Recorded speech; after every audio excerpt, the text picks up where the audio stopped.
Morning दोस्तों, स्वागत है आपका यूनिक एजुकेशन के ऑनलाइन चैनल पर। पिछले वीडियो में हमने यूपीपी का जीएस का पार्ट अपलोड किया था। आप टेस्ट दिए होंगे और अपना नंबर चेक किए होंगे। इस वीडियो में हम यूपीपी का हिंदी वाला पार्ट अपलोड कर रहे हैं। और अगर आप गंभीर विद्यार्थी हैं, आप यूपीपी की तैयारी वास्तव में कर रहे हैं, तो ये टेस्ट सीरीज आपके लिए बहुत फ़ायदेमंद हो सकती है। आप टेस्ट ज़रूर लगाइए और आपके नंबर अच्छे आ रहे हो चाहे जैसे आ रहे हो, आप कमेंट बॉक्स में उनको लिखकर भी बताइए कि कितना नंबर आपके आ रहे हैं। और टेस्ट लगाने से आपकी जानकारी में थोड़ा सा निखार आ जाएगा और जो गलतियां होंगी आप उन्हें किताब से सुधार भी सकते हो। उसके बाद हम भी कोशिश करेंगे इसी वीडियो में बताने का कि कहाँ पर क्या गलती हो रही है। तो आप एक बार पहले क्वेश्चन पढ़िए, खुद से आंसर सोचिए, उसके बाद हम आंसर बोलेंगे, आप उस आंसर को मिलाइए। जितना आपका आंसर आ रहा है, मतलब जो आ रहा है, अगर सही आ रहा है तो आप सही, और गलत आ रहा है तो जो गलत हो रहा है उसको सुधारिए, ताकि नेक्स्ट बार अगली बार जब वो क्वेश्चन मिले तो आपसे गलती ना हो। चलिए देखते हैं। 30-40 क्वेश्चन, यहाँ 30-35 क्वेश्चन होंगे। आप देख सकते हैं कि यहाँ पर 30-35 में आप कितना सही कर सकते हो। तो टेस्ट अच्छे से दीजिए, देखते हैं कितना सही होता है आपका। चलिए देखते हैं। पहला क्वेश्चन है, यह रोहन, ऑप्शन है के, का, की, के द्वारा कौन सा ऑप्शन है यहाँ पर जो भरा जा सकता है। बहुत सिंपल क्वेश्चन है। यूपीपी में कुछ सिंपल क्वेश्चन आते हैं, कुछ टफ भी आते हैं। तो देखिए यहाँ पर क्या भरा जा सकता है। तो यहाँ पर का भरा जाएगा, ऑप्शन 2 का भरा जाएगा। दरअसल हिंदी भाषा व्याकरण में किसी वाक्य, मुहावरा, वाक्यांश में संज्ञा या सर्वनाम का क्रिया के साथ संबंध को बताने वाला शब्द कारक कहलाता है। और हिंदी में कुल 8 कारक होते हैं। आप पढ़े होंगे, कर्ता ने कर्म को करण से, संप्रदान के द्वारा, अपादान के लिए, संबंध का, की के, ये सब पढ़े होंगे आप।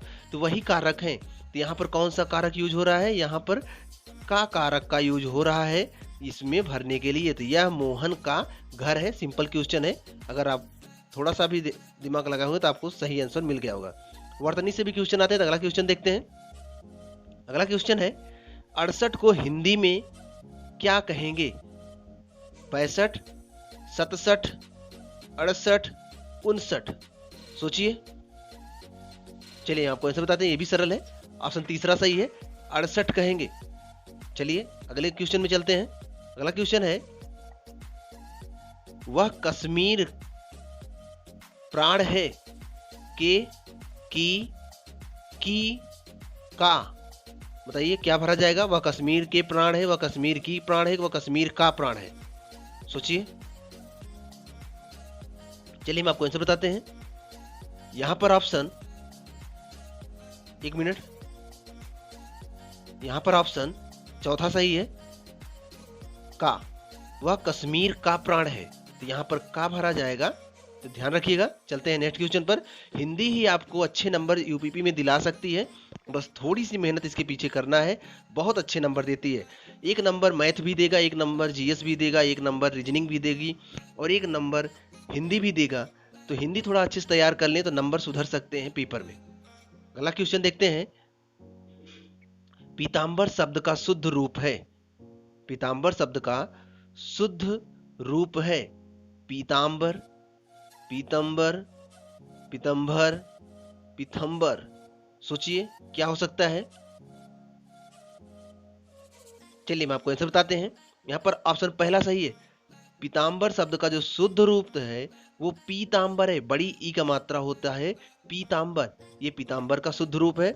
हमने आपसे कहा कि वर्तनी से क्वेश्चन आते हैं, तो आप वर्तनी भी पढ़ लीजिएगा। कि आपके पास किताब होगी तो किताब में पढ़ लीजिएगा, नहीं तो इसी चैनल पे आपको आगे हिंदी के कोर्स भी कराए जाएंगे, तो आप वहां से भी पढ़ के तैयार कर सकते हो। चलिए अगला क्वेश्चन देखते हैं। अगला क्वेश्चन है, परमेश्वर का सही शब्द विच्छेद क्या होगा। परधन ईश्वर, परमधन ईश्वर, परमेश्वर ईश्वर, परमाधन ईश्वर। सोचिए। चलिए हम आपको आंसर बताते हैं। परमेश्वर का सही शब्द विच्छेद होगा परम धन ईश्वर, परमेश्वर। दरअसल परमेश्वर का सही संधि विच्छेद परम धन ईश्वर होता है। परमेश्वर में गुण संधि है। परमेश्वर में कौन सी संधि है, गुण संधि है। जब अ या आ के बाद ई उ या री आता है तो ए ओ अर बन जाता है। तो ये किसका संबंध है? तो ये गुण संधि का है। गुण संबंध परमेश्वर में कौन सी संधि है? गुण संधि है। तो ये भी इंपॉर्टेंट है, कौन सी संधि है, और सही संधि विच्छेद क्या बनेगा? परम धन ईश्वर बनेगा, ध्यान रखिएगा। चलिए अगला देखते हैं। अगला है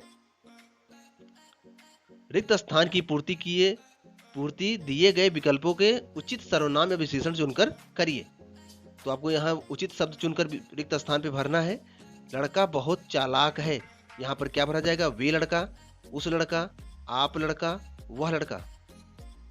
तो यहाँ पर बहुत सिंपल दिख रहा है, यहाँ पर चौथा ऑप्शन सही है, वह लड़का बहुत चालाक है। हालांकि हिंदी के क्वेश्चन आपको बता रहे हैं कि सिंपल से होते हैं और आपको अच्छे नंबर दे सकते हैं, बस थोड़ी सी तैयारी करके जाएं आप। तो वह लड़का बहुत चालाक है। अगला क्वेश्चन देखते हैं। अगला क्वेश्चन है निम्नलिखित में से कौन सा विकल्प भविष्य काल का द्योतक है? भविष्य काल मतलब कौन सा विकल्प भविष्य काल के बारे में आपको बता रहा है? ये पूछा जा रहा है कौन से विकल्प में आपको भविष्य काल के बारे में जानकारी मिल रही है। तो सोचिए कौन सा हो सकता है। मुझे दिल्ली जाना है, सोहन पढ़ाई कर रहा है, गीता खाना पका रही है, या फिर उसने मुझे एक पुस्तक दी थी। सोचिए किस वाक्य में भविष्य काल की बात हो रही है, जिसे बोलते हैं फ्यूचर टेंस इंग्लिश में। चलिए हम आपको आंसर बताते हैं। यहाँ पर ऑप्शन पहला सही है, मुझे दिल्ली जाना है, भविष्य की बात कर रहा है, अभी गया नहीं है। ये पढ़ाई कर रहा है, प्रेजेंट है। ये खाना खा रही है, प्रेजेंट है। खाना पका रही, प्रेजेंट है। उसने मुझे पुस्तक दी थी, ये पास्ट है। और ये मुझे दिल्ली जाना है, आगे कभी जाएगा, तो ये भविष्य की बात हो रही है। तो ऑप्शन ए सही है, इंपॉर्टेंट है, ध्यान रखिएगा आप इसे। चलिए अगला क्वेश्चन देखते हैं। अगला क्वेश्चन है निम्नलिखित में, अगला क्वेश्चन देखते हैं। अगला क्वेश्चन है निम्नलिखित में से कौन सा शब्द विशेषण है? तो ऑप्शन पहले सुनिए आप, तालव्य, परिष्कार, पुरुष, कुटुंब, इनमें से कौन सा शब्द विशेषण है? सोचिए। चलिए हम आपको आंसर बताते हैं। यहाँ पर ऑप्शन ए सही है, पहला सही है, तालव्य। दरअसल विशेषण और विशेष क्या होते हैं? जैसे कहा जाए कि लड़का काला है, अगर एक शब्द कहा जाए कि लड़का काला है, लड़का काला है, तो इसका मतलब क्या है? इसमें विशेष कौन है? इसमें लड़का विशेष है और इसकी विशेषता क्या है कि एक काला है। इसका जो विशेषण है वो काला है और विशेष क्या है? लड़का है। तो मतलब जिसकी विशेषता बताया जाता है वो विशेष होता है और जो विशेषता में जो बताया जाता है वही विशेषण होता है। तो यहाँ पर पूछा गया है कि कौन सा शब्द विशेषण है? तो जो तालव्य है ये तालु शब्द का विशेषण है, जबकि ये जो दिया है परिष्कार, कुटुंब और पुरुष, ये तीनों के तीनों विशेष शब्द है, ना कि ये विशेषण है। ध्यान दीजिएगा, ये जो परिष्कार है ये परिष्कृत का विशेष, इसका जो विशेषण होगा वो परिष्कृत होगा, और जो ये पुरुष है इसका विशेषण होगा पौरुष, पौरुषेय, और जो ये कुटुंब है इसका विशेषण होगा कौटुंबिक। तो ये सब विशेष शब्द हैं, जबकि ये तालव्य जो दिया था ये विशेषण शब्द था। तो यहाँ पर ऑप्शन पहला सही है, ध्यान रखिएगा। हिंदी है, थोड़ा सा सरल है, अगर थोड़ा सा दिमाग लगाओगे तो बहुत अच्छे नंबर पेपर में दिला सकता है। अगला क्वेश्चन है निम्नलिखित में से कौन सा सर्वोत्तम विलोम है? उल्टा है, सबसे अच्छा विलोम शब्द कौन सा है? अल्प का विलोम ढूंढना है आपको। कई, बहुत, बहु, सर्व, अल्प का विलोम क्या हो सकता है? सोचिए। चलिए हम आपको आंसर बताते हैं। यहाँ पर ऑप्शन तीसरा सही है, अल्प मीन्स होता है कम और बहु मीन्स होता है अधिक, तो अल्प का विलोम बहु होगा, ध्यान दीजिएगा। चलते हैं अगले क्वेश्चन पे। अगला क्वेश्चन है निम्नलिखित प्रश्नों में से कौन सा शब्द मूल शब्द का समानार्थक शब्द नहीं है? समानार्थक मतलब जो पर्यायवाची में कह सकते हो, थोड़ा सा मिला सकते हो आप, पर्यायवाची नहीं लेकिन उसके समान अर्थ देने वाला। तो अंबर के समान अर्थ देने वाला कौन सा शब्द नहीं है? अंबर का समान कौन सा नहीं है? पहला ऑप्शन है आकाश, दूसरा है कपास, तीसरा है वस्त्र, चौथा है धातु। सोचिए। चलिए आपको ऐसे बताते हैं, यहाँ पर चौथा ऑप्शन सही है। धातु जो है वो अंबर का समानार्थी नहीं है। अंबर का समानार्थी आकाश भी होता है, कपास भी होता है और वस्त्र भी होता है, लेकिन ये जो धातु है ये अंबर का समानार्थी नहीं है, ध्यान रखिएगा। अगला क्वेश्चन देखते हैं। अगला क्वेश्चन है निम्नलिखित में से कौन सा शब्द मूल शब्द का पर्यायवाची नहीं है?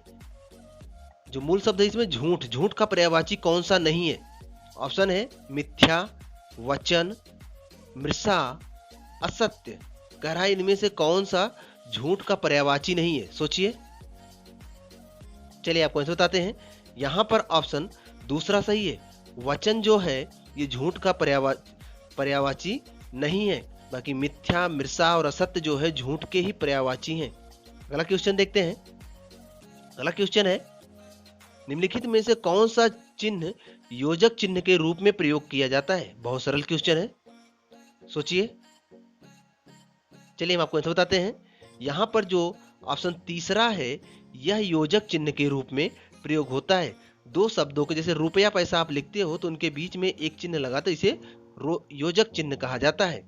लेन देन लिखते हो तो उनके लेन और देन जब लिखते हो आप तो लेन देन के बीच में एक चिन्ह लगता है ऋण का, इसे ही योजक चिन्ह बोलते हैं। तो ये ऑप्शन तीसरा है योजक चिन्ह। ठीक, इंपॉर्टेंट है, याद रखिएगा।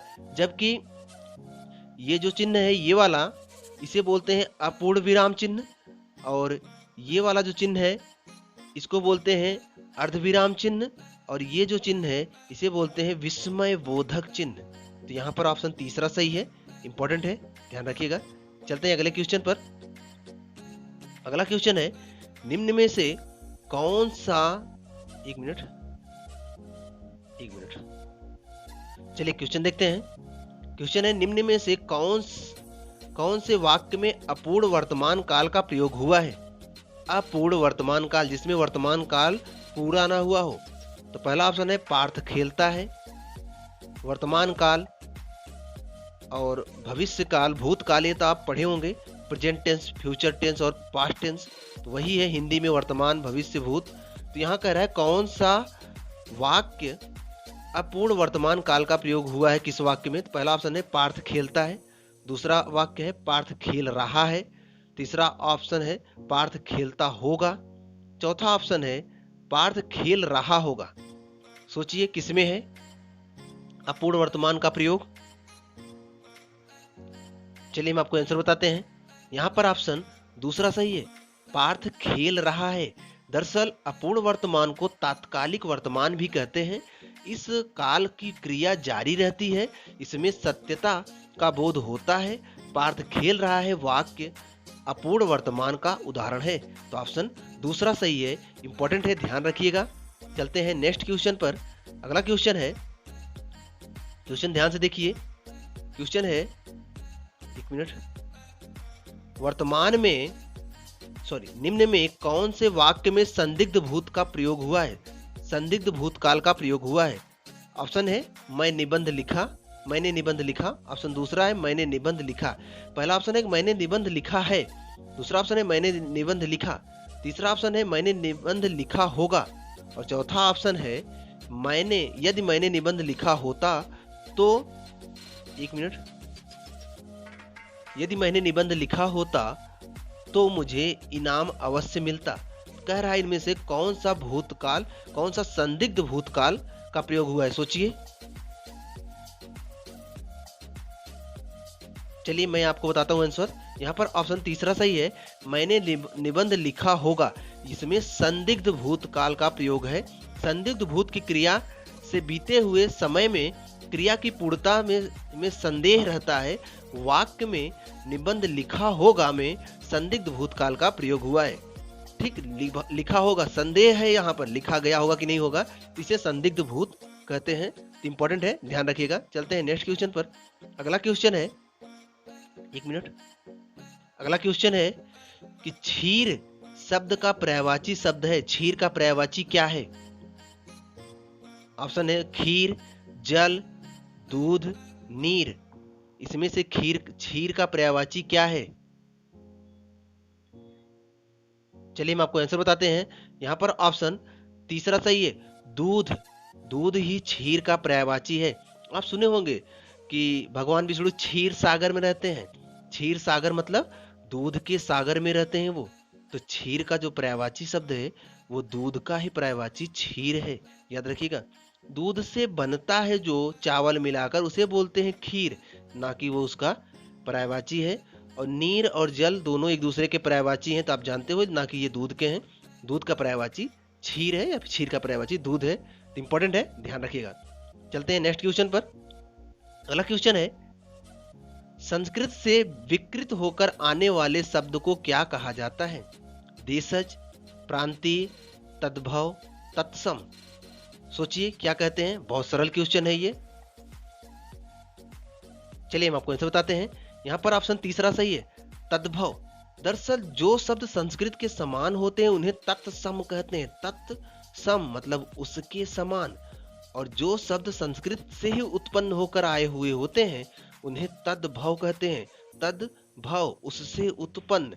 तो जो शब्द संस्कृत से उत्पन्न होते हैं उन्हें तद्भव कहते हैं। जो शब्द संस्कृत के समान होते हैं उन्हें तत्सम कहते हैं। तो यहाँ पूछा है संस्कृत से विकृत होकर आने वाले शब्द को क्या कहते हैं? तो ये तद्भव कहलाते हैं।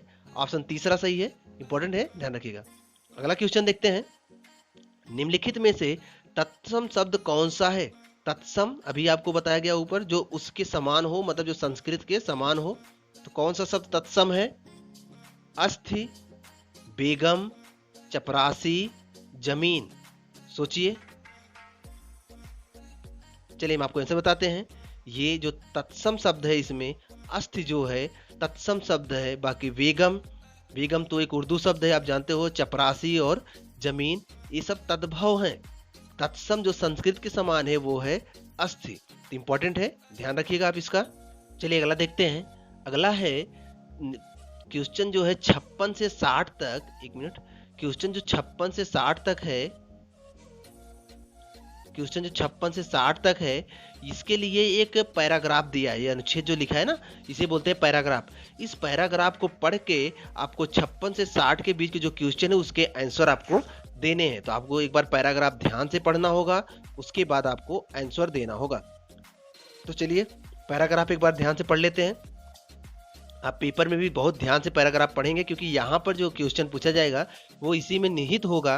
तो 4-5 नंबर तो यहाँ से एकदम फिक्स रहेगा कि अगर आप पैराग्राफ ध्यान से पढ़ लिए तो 5 नंबर तो ये एकदम सही आएगा। यहाँ से गलत होने की संभावना ही नहीं है। तो पढ़ते हैं ध्यान से। पश्चिम की प्रौद्योगिकी और पूर्व की धर्म चेतना का सर्वश्रेष्ठ पश्चिम की प्रौद्योगिकी और पूर्व की धर्म चेतना का सर्वश्रेष्ठ लेकर ही नई मानव संस्कृति का निर्माण संभव है। पश्चिम नया धर्म चाहता है और पूर्व नया ज्ञान चाहता है। दोनों की अपनी अपनी आवश्यकता है। वहाँ भौतिक संपन्नता है और यहाँ आध्यात्मिक संपन्नता है। मतलब पूर्व में भौतिक संपन्नता है और पश्चिम में आध्यात्मिक संपन्नता है। इसको पढ़ते चलेंगे, समझते चलेंगे, क्योंकि क्वेश्चन यहीं से पूछेगा। पश्चिम के आध्यात्मिक दैन्य मतलब दीनता को दूर करने में पूर्व के मैत्री, करुणा और अहिंसा के संदेश महत्वपूर्ण होंगे, जो पूर्व के भौतिक दैन्य को पश्चिम की प्रौद्योगिकी को दूर करेगी। पूर्व पश्चिम के मिलन से ही मनुष्य की देह और आत्मा को एक साथ चरितार्थता मिलेगी। आगे देखते हैं। आगे लिखा है, इससे प्रौद्योगिकी की जड़ता के बंधनों से मुक्त होगी और पूर्व का आध्यात्मवाद, परलोकवाद तथा निष्क्रियतावाद से छुटकारा मिल पाएगा। भाग्यवाद को प्रौद्योगिकी को सौंपकर हम मनुष्य की कर्मण्यता को चरितार्थ करेंगे और इस धरती के जीवन को सर्वोपगम बनाएंगे। आगे देखते हैं। जीवन से भाग करके नहीं, उसके भीतर से ही अनेक लोक मंगल की साधना करनी होगी। विरक्ति मूलक आध्यात्मिकता का स्थान लोक मंगल और लोक सेवा से ही चरितार्थता पाएगी। मनुष्य मात्र के दुख और उत्पीड़न, अभाव के प्रति संवेदित और क्रियाशील होकर ही हम अपनी आध्यात्मिकता को प्राणवान, जीवंत और सार्थकवान बना सकेंगे। ज्ञान को शक्ति में नहीं परमार्थ तथा उत्सर्ग में ढालकर ही हम मानवता को उजागर करेंगे। प्रकृति में हमने जो कुछ पाया है उसे हम बलात् छीनी हुई वस्तु क्यों माने? क्यों ना हम यह स्वीकार करें कि प्रकृति ने अपने अच्छे भंडार को मानव मात्र के लिए अनावृत कर रखा है। प्रकृति के प्रति प्रतियोगिता या प्रतिस्पर्धा का भाव क्यों रखा जाए? वस्तुतः प्रकृति के प्रति सहयोगी, कृतज्ञ तथा सदाशय होकर मनुष्य अपनी भीतरी प्रकृति को राग द्वेष से मुक्त करता है और स्पर्धा को प्रेम में बदलता है। आज आणविक प्रौद्योगिकी को मानव कल्याण का साधन बनाने की अत्यंत आवश्यकता है। यह तभी संभव है जब मनुष्य की बौद्धिकता के साथ उसकी रागात्मकता का विकास हो। रविंद्र और गांधी का सही संदेश है। कामायनी के रचयिता जयशंकर प्रसाद ने श्रद्धा और इड़ा के समन्वय पर बल दिया और मानवता की रक्षा और उसके विकास के लिए पूर्व पश्चिम का सम्मिलन आवश्यक है। तभी कवि पंत का यह कथन चरितार्थ हो सकेगा, मानो तुम सबसे सुंदरतम। यह कथन किसका है? यह कथन है कवि पंत का। तो चलिए क्वेश्चन से देखते हैं। उसी पैराग्राफ में सारे क्वेश्चन आपको आंसर मिल जाएंगे, थोड़ा ध्यान से पढ़ेंगे तो आंसर मिल जाएंगे। और यहाँ से आप सीखोगे कि आपको पेपर में कैसे हल करना है ताकि पैसेज का क्वेश्चन ना गलत हो, इतना ध्यान रखना है। चलिए पहला क्वेश्चन है, पश्चिम के पास अभाव है। पश्चिम के पास किसका अभाव है? वैज्ञानिक प्रगति का, यांत्रिक सभ्यता का, भौतिक सुख सुविधाओं का, आध्यात्मिक ज्ञान का। सोचिए आपने क्या पढ़ा था? पश्चिम और पूर्व को मिलाकर क्या पढ़ा था? पश्चिम के पास अभाव है। किसका अभाव है? क्या पढ़ा था आपने? ध्यान से यहाँ पैराग्राफ में देखिए, यहाँ पर लिखा है कि यहाँ आध्यात्मिक संपन्नता है। कहाँ पर? यहाँ पर देखिए आप, पश्चिम नया धर्म चाहता है और पूर्व नया ज्ञान चाहता है। दोनों ही अपनी अपनी आवश्यकता है और यहाँ वहाँ भौतिक सम्मता है और यहाँ आध्यात्मिक संपन्नता है। पश्चिम के आध्यात्मिक दैन्य मीन्स कमी, कमजोरी, तो आध्यात्मिक कमी है पश्चिम के पास। यहीं पर लिखा गया, एग्जैक्ट नहीं लिखा जाता, आपको उसको ढूंढना पड़ेगा। तो ये किसकी कमी है पश्चिम के पास? आध्यात्मिक ज्ञान की कमी है। तो यहाँ पर आंसर देखिए, यहाँ पर आंसर क्या हो जाएगा? पश्चिम के पास किसकी कमी है? आध्यात्मिक संपदा का। आप पैराग्राफ से सभी क्वेश्चन सही कर सकते हो, बस ध्यान से पैराग्राफ पढ़ेंगे अगर। चलिए अगला क्वेश्चन देखते हैं, पैराग्राफ का क्या क्वेश्चन है। अगला क्वेश्चन है, श्रद्धा और इड़ा के समन्वय से कवि का अभिप्रेत क्या है? इस श्रद्धा और इड़ा शब्द जो सब कवि ने यूज किया है, इसका अभिप्रेत क्या था? क्यों यूज किया था? पहला क्यों इसमें ऑप्शन है सहृदयता और कर्मठता का। दूसरा है रागात्मकता और विरागात्मकता का। तीसरा है रागात्मकता और बौद्धिकता का। चौथा है भौतिकी और रसायन का। सोचिए आपने क्या पढ़ा था वहां पर? यहाँ देखिए ये दिया है श्रद्धा और इड़ा किसके लिए दिया है? यहाँ पर देखो, एक मिनट, यहाँ पर यह संभव है कि जब मनुष्य की बौद्धिकता के साथ साथ उसकी रागात्मकता का विकास हो तभी की बात हो। रविंद्र और गांधी का संदेश है। कामायनी के रचयिता जयशंकर प्रसाद ने श्रद्धा और इड़ा का समन्वय की बात की है। कब? बौद्धिकता के साथ रागात्मकता, इसी में सब समाहित है, थोड़ा सा ध्यान से पढ़ना है। तो यहाँ पर आंसर क्या हो जाएगा? यहाँ पर आंसर हो जाएगा रागात्मकता और बौद्धिकता का। इंपॉर्टेंट है, सब उसी में समाहित है, थोड़ा सा ध्यान से पढ़ना है। चलिए अगला देखते हैं। अगला है, एक मिनट, अगला है,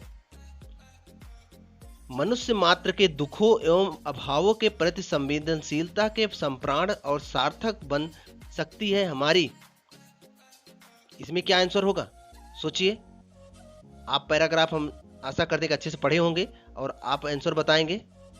सोचिए, यहां पर ऑप्शन दूसरा सही होगा, आध्यात्मिकता। मनुष्य मात्र के दुखों एवं अभावों के प्रति संवेदनशीलता से सप्राण और सार्थक बन सकती है क्या? हमारी आध्यात्मिकता। तो ऑप्शन दूसरा सही है, इंपॉर्टेंट है। हम आशा करते हैं कि कम से कम ये जो पैराग्राफ हैं, यहां से जो 4-5 क्वेश्चन आते हैं आप गलत नहीं करोगे, यहां से सही करोगे। अगला है, प्रकृति के प्रति श्रेयस्कर है मनुष्य का क्या? असूया भाव, स्पर्धा भाव, कृतज्ञता भाव, रागात्मकता भाव।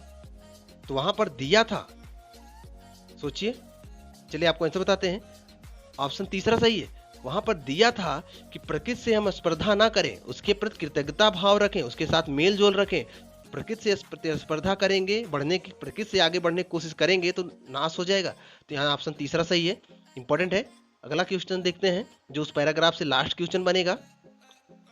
क्वेश्चन है, एक मिनट,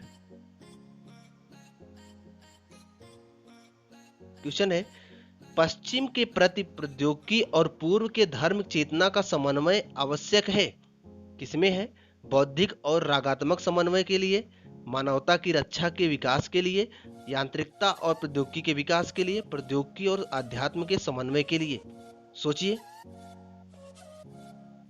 चलिए हम आपको आंसर बताते हैं। यहाँ पर ऑप्शन दूसरा सही है, मानवता की रक्षा और विकास के लिए बहुत ही जरूरी है। ये उसमें साफ साफ सीधे में लिखा गया था, तो इंपॉर्टेंट है, ध्यान रखिएगा इसको आप। तो यहाँ पर पैराग्राफ के क्वेश्चन कंप्लीट होते हैं। चलते हैं आगे, अगला क्वेश्चन देखते हैं। बेताल पचीसी किस विश्लेषण का उदाहरण है? किस विशेषण का उदाहरण है? किस विशेषण का उदाहरण है? अपूर्ण संख्यावाचक, समुदायवाचक, पूर्ण संख्यावाचक, क्रमवाचक। सोचिए, बेताल पचीसी किसका है? चलिए हम आपको आंसर बताते हैं। यहाँ पर ऑप्शन दूसरा सही है, समुदायवाचक विशेषण का उदाहरण है। दरअसल विशेषण होते हैं गणनावाचक, समुच्चयवाचक, समुदायवाचक, आवृत्तिवाचक। तो गणनावाचक जब 1 2 3 4 करके देता है, समुच्चयवाचक आवृत्तिवाचक जब कहे 2 गुना, 4 गुना, 5 गुना, 10 गुना। और यहाँ जो समुदायवाचक है, ये जब संख्या दिया रहे 25, 30 ऐसे दिया रहे, तो ये समुदायवाचक में आता है। तो बेताल पचीसी जो है समुदायवाचक विशेषण की विशेषता है। आप विशेषण पढ़ोगे तो वहां आपको समुदायवाचक विशेषण पढ़ने को मिलेगा।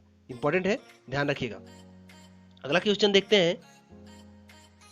क्वेश्चन है, निम्न वाक्यों में से एक व्याकरण की दृष्टि से शुद्ध नहीं है, मतलब अशुद्ध है, गलत है, उसे पहचानना है कौन सा गलत है। पहला है, सत्य बोलने के लिए कोई तैयारी नहीं करनी पड़ती, सच हमेशा दिल से निकलता है। पहला है ये। दूसरा है, कभी कभी सिर्फ एक शब्द, एक वाक्य या एक विचार हमारी जिंदगी बदल देता है। तीसरा है कई बार हम कोई चीज से प्रेरित होकर कोई ऐसा काम शुरू कर देते हैं पर उसे पूरा नहीं कर पाते। और चौथा है, स्वर्ग या नरक में जाने की कुंजी भगवान ने हमारे हाथ में दे रखी है। तो कह रहा है इन चारों में से कौन सा एक गलत है? सोचिए। चलिए हम आपको आंसर बताते हैं। यहाँ पर ऑप्शन तीसरा ये गलत है। यहाँ दिया है कई बार हम किसी चीज से प्रेरित होकर, यहाँ किसी होता तो सही हो जाता। तो यहाँ पर कोई शब्द जो 2 बार दिया है, कोई शब्द, ये गलत है। तो तीसरा असत्य है, ध्यान रखिएगा। चलते हैं नेक्स्ट में। अगला है, छाया है माथे पर आशीर्वाद सा, पंक्ति में प्रयुक्त अलंकार कौन सा है? अनुप्रास अलंकार, पुनरुक्त अलंकार, उपमा अलंकार, श्लेष अलंकार। सोचिए। चलिए हम आपको आंसर बताते हैं। यहाँ पर उपमा अलंकार है। उपमा अलंकार जहाँ भिन्नता रहते हुए भी उपमेय की उपमान के साथ समानता दिखाई जाए, वहाँ उपमा अलंकार होता है। ध्यान रखिएगा, उपमेय में उपमान की समानता दिखाई जा रही है, अतः यहाँ पर उपमा अलंकार है। ध्यान रखिएगा। चलते हैं नेक्स्ट में। अगला क्वेश्चन है, उसके बात करने का तरीका मुझे अत्यंत करता है। बताइए क्या होगा? प्रभावित करता है, 1 मिनट, प्रभावित करता है, प्रचारित करता है, अनुशासित करता है, संतुलित करता है। सोचिए।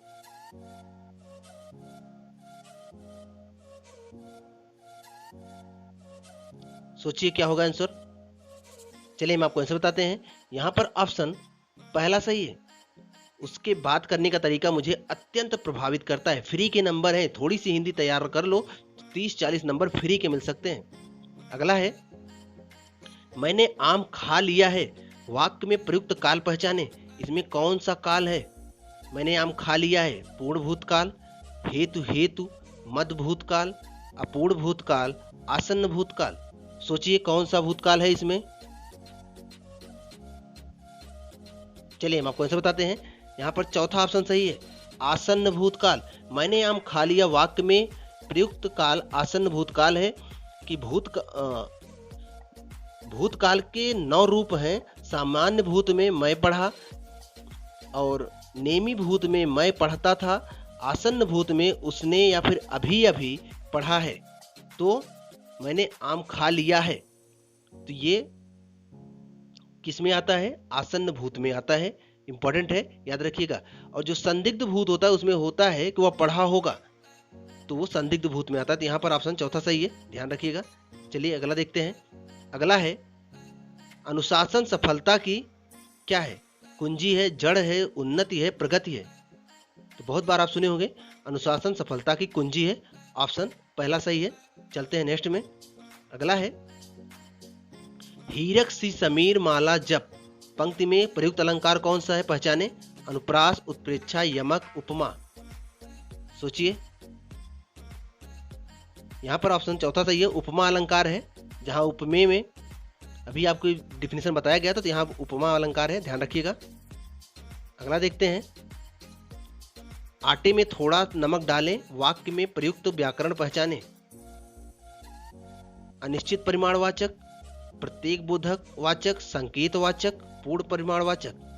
कौन सा व्याकरण इसमें कौन सा व्याकरण प्रयोग हुआ है? सोचिए।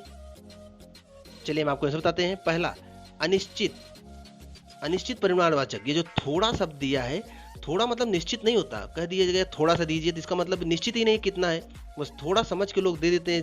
थोड़ी चीज लाइए, थोड़ा सा नमक, थोड़ी सी शक्कर। तो थोड़ा शब्द में एकदम एग्जैक्ट निश्चित नहीं होता, अतः इसे अनिश्चित परिमाणवाचक कहते हैं। इंपॉर्टेंट है। अगला देखते हैं। निम्न वाक्य में त्रुटि का चयन करें। जीवन और मरण विविधता के हाथ, विधाता के हाथ में है। जीवन और मरण विधाता के हाथ में है। इसमें गलती कहाँ है? विधाता में, या फिर दूसरा में है, या तीसरा के हाथ, या चौथा जीवन और मरण। सोचिए। चलिए आपको आंसर बताते हैं। यहाँ पर चौथे में गलती है। जीवन मरण साथ में होना चाहिए, और शब्द यहाँ पर लगाना उचित नहीं है हिंदी के हिसाब से। तो जीवन मरण विधाता के हाथ में ऐसा होना चाहिए था, तो यहाँ पर चौथे में गलती है, ध्यान रखिएगा। चलिए अगले में चलते हैं। दिए गए विकल्पों में से पंडित शब्द का स्त्रीलिंग क्या बनेगा? पंडित का स्त्रीलिंग क्या बनेगा? पंडित पत्नी, पंडिती, पंडिती, पंडिताइन। सोचिए क्या बनेगा? वही बनेगा जो आप अक्सर बोलते रहते हो। यहाँ पर चौथा ऑप्शन सही है, पंडिताइन। पंडित शब्द का जो स्त्रीलिंग बनेगा पंडिताइन बनेगा, ध्यान रखिएगा। अगला देखते हैं। अखिया हर दर्शन की भूखी, कैसे रहे रूप रस राची, ए बतिया सुन रूखी। इसमें रस पूछा होगा, एक मिनट। हाँ चलिए देखते हैं। इसमें पूछा है कि, एक मिनट, इसमें पूछा है उपयुक्त में पंक्ति में कौन सा रस है? संयोग श्रृंगार रस, वीर रस, वियोग श्रृंगार रस, शांत रस। सोचिए। चलिए आपको ऐसे बताते हैं। यहाँ पर वियोग श्रृंगार रस है। दरअसल संयोग श्रृंगार रस तब होता है जब मिलन होता है किसी का, तो यहाँ तो कोई मिलन हो नहीं रहा है। वीर रस मतलब किसी को उत्तेजित किया जा रहा हो, किसी की बड़ाई की जा रही है, तो यहाँ बड़ाई भी नहीं की जा रही है। शांत रस मतलब जहाँ कोई रस नहीं होता वहां शांत रस होता है। तो यहाँ पर जो हरि के दर्शन के लिए वियोग में है, भूखी है, तो ये वियोग श्रृंगार है, ध्यान रखिएगा। ऑप्शन तीसरा सही है। चलते हैं अगले में। अगला है कनक कनक ते सौगुनी मादकता अधिकाय, या खाए बौराय नर या पावे बौराय में कौन सा अलंकार है? सोचिए, बहुत बार आप पढ़े होंगे इसको। कौन सा अलंकार है? तो यहाँ पर यमक अलंकार। इसको तो आप एकदम सरल है, बहुत बार पढ़े होंगे। यहाँ पर यमक अलंकार है। यहाँ पर कनक कनक पद में एक कनक का अर्थ धतूरा है और दूसरे का क्या है? सोना है। तो जहाँ एक ही शब्द दो बार है, उनके अर्थ अलग अलग हो, तो वहां पर यमक अलंकार है। इंपॉर्टेंट है, ध्यान रखिएगा। अगला देखते हैं। मंगल भवन अमंगल हारी, द्रहु सुदशरथ अजिर बिहारी, उपयुक्त में कौन सा छंद है? सोचिए कौन सा छंद है। चलिए हम आपको ऐसे बताते हैं। यहाँ पर तीसरा जो है चौपाई छंद है। चौपाई सममात्रिक छंद है और इसमें 16 मात्राएं होती हैं। तो यहाँ पर चौपाई है ये, मंगल भवन अमंगल हारी। इंपॉर्टेंट है, ध्यान रखिएगा। अगला देखते हैं। अगला है निम्नलिखित में से कौन सी पुस्तक रामचंद्र शुक्ल द्वारा लिखी गई है? कविता के प्रतिमान, यमगाथा, हिंदी साहित्य का इतिहास, निबंध संग्रह। सोचिए किसको रामचंद्र शुक्ल ने लिखा है। चलिए आपको आंसर बताते हैं। यहाँ पर ऑप्शन तीसरा सही है, हिंदी साहित्य का इतिहास रामचंद्र शुक्ल का द्वारा लिखा गया है। इनका जन्म 1884 में हुआ था, बस्ती जिले में, और ये प्रख्यात आलोचक, निबंधकार और साहित्यकार हैं। और इन्होंने हिंदी साहित्य का इतिहास नामक ग्रंथ की रचना की थी। इसके अतिरिक्त श्रद्धा भक्ति, कविता क्या है एवं साधारण समीकरण और व्यक्ति वैचित्रवाद प्रमुख निबंध इनके हैं। तो बहुत इंपॉर्टेंट है, याद रखिएगा। चलते हैं नेक्स्ट में। अगला है, लास्ट क्वेश्चन है हिंदी का आज का। रसिक प्रिया के लेखक कौन है? मलुक दास, बिहारी लाल, दादू दयाल, केशव दास। सोचिए। चलिए आपको बताते हैं, बहुत बार क्वेश्चन पूछा गया है। इसका आंसर है केशव दास। केशव दास जो है रसिक प्रिया केशव दास द्वारा रचित रीति ग्रंथ है। इनके अन्य ग्रंथ जो हैं रामचंद्रिका, कवि प्रिया, छंदमाला एवं विज्ञान गीता भी है। तो यहाँ पर ये क्वेश्चन कंप्लीट होते हैं हिंदी के। आशा करते हैं कि जो 35-37 क्वेश्चन होंगे, अगर आप इसमें 25 के ऊपर सही कर रहे हैं तो आपकी हिंदी की जो तैयारी है बहुत बेस्ट है और यूपीपी के लायक है। अगर इससे कम है तो आप बार बार प्रैक्टिस करके यहाँ तक कम से कम 25 के ऊपर आने की कोशिश करें और पढ़ते रहें। जो आपकी क्वेरी हो कमेंट बॉक्स में लिखें, उसको आपको उससे दूर किया जाएगा। नेक्स्ट वीडियो में फिर मिलते हैं। अगर आप चैनल पर नए, चैनल को सब्सक्राइब कर लीजिए। मिलते हैं नेक्स्ट वीडियो में, तब तक आप पढ़ते रहिए।